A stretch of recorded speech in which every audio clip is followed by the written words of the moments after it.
Donc la FE06, c'est la Fédération des associations et corporations étudiantes des Alpes-Maritimes. Elle regroupe une cinquantaine d'associations sur les territoires des Alpes-Maritimes, associations universitaires et des grandes écoles. Également en fait tous les BTS, les IUT, etc. Donc on a un maximum d'associations.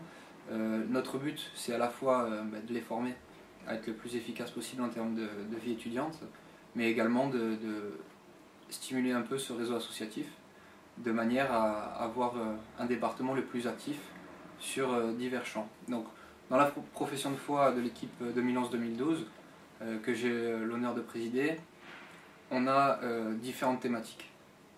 Donc on a la vie associative, j'en ai parlé un petit peu, on a également les relations internationales, donc on s'attache à stimuler la mobilité entrante et sortante des étudiants. On a également un volet social, donc avec l'ouverture d'une épicerie solidaire à Goaré et du travail de terrain au quotidien dans les différents conseils de l'université et du Crous. On a également une thématique insertion professionnelle, en l'occurrence c'est essayer de soutenir la JMC dans ses actions et nous travailler sur des chantiers de manière un peu plus profonde avec les collectivités de l'université. Donc sur les formations et tout cet ensemble-là qui va permettre aux diplômés de l'Université de Nice d'être le mieux insérés possible et faciliter leur insertion pro.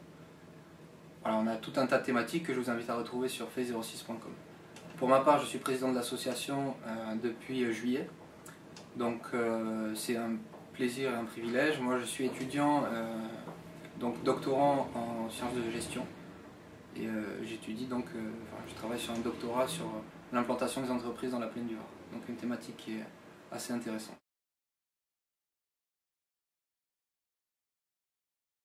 Alors, la crise économique qui est intervenue début 2007, elle a un impact sur l'insertion des jeunes diplômés, c'est clair. Maintenant, je ne le prends pas comme un obstacle insurmontable, simplement il faut arriver à comprendre qu'elle a modifié la donne. Donc, on n'est pas égaux selon les filières, d'une part. En Miage notamment, vous êtes très bien placé pour le savoir, votre insertion pro elle est encore brillante.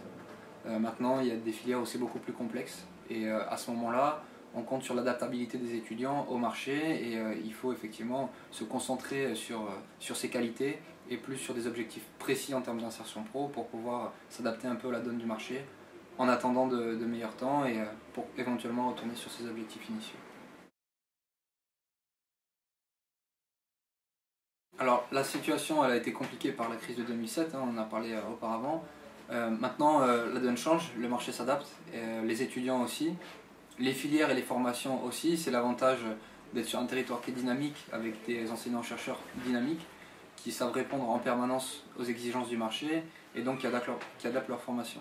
Les étudiants ont compris également que c'est compliqué, et ils savent un petit peu aussi comment maintenant franchir des portes différentes. On est meilleur sur l'insertion pro, sur nos premiers entretiens d'embauche, on se forme mieux et on essaie d'être le plus opérant possible.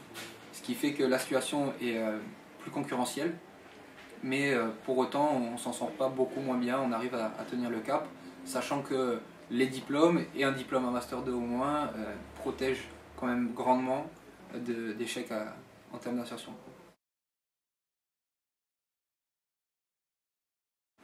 Alors c'est une question qui est très intéressante, je pense que ils ont intérêt à l'être en tout cas. Moi j'ai confiance en notre formation universitaire puisque c'est une formation qui nous permet à la fois d'être compétents, avec un socle de connaissances intéressant, mais surtout adaptable. Notre force, c'est de savoir être critique, et ça c'est une qualité qui est énorme, ce qui fait que n'étant pas stéréotypé sur des tâches précises, on s'adapte très facilement. Je pense que, au-delà de dire qu'on est adapté au marché, c'est à nous de le dessiner maintenant en apportant de nouvelles compétences, et je suis convaincu que dans certaines formations, on a quelque chose à apporter au monde dans l'entreprise et quelque chose qui va lui permettre d'évoluer dans le bon sens.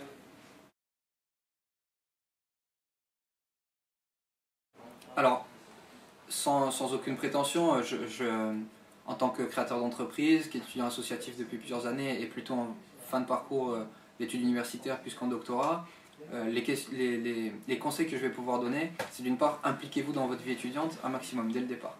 C'est quelque chose qui peut paraître anodin, mais ça donne une expérience professionnelle, mine de rien. C'est un premier contact avec des pros quand on va négocier des contrats, des prestations.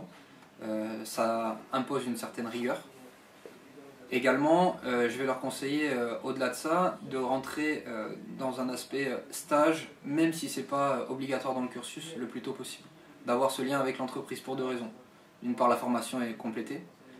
D'autre part, ça ouvre des portes en termes de réseau qui sont différentes de celles d'un étudiant qui n'aura jamais été sur le monde de l'entreprise au sortir de la licence. Voilà. Essentiellement, les deux conseils que je vais porter, c'est ça. Ensuite, c'est croyez en vous. La confiance est un élément déterminant. On voit bien que la barrière, c'est la barrière du départ. Une fois qu'on a trouvé son premier emploi, c'est beaucoup moins compliqué. Ce qui veut dire qu'il y a une crise de confiance de l'employeur vers le jeune diplômé et du jeune diplômé en lui-même.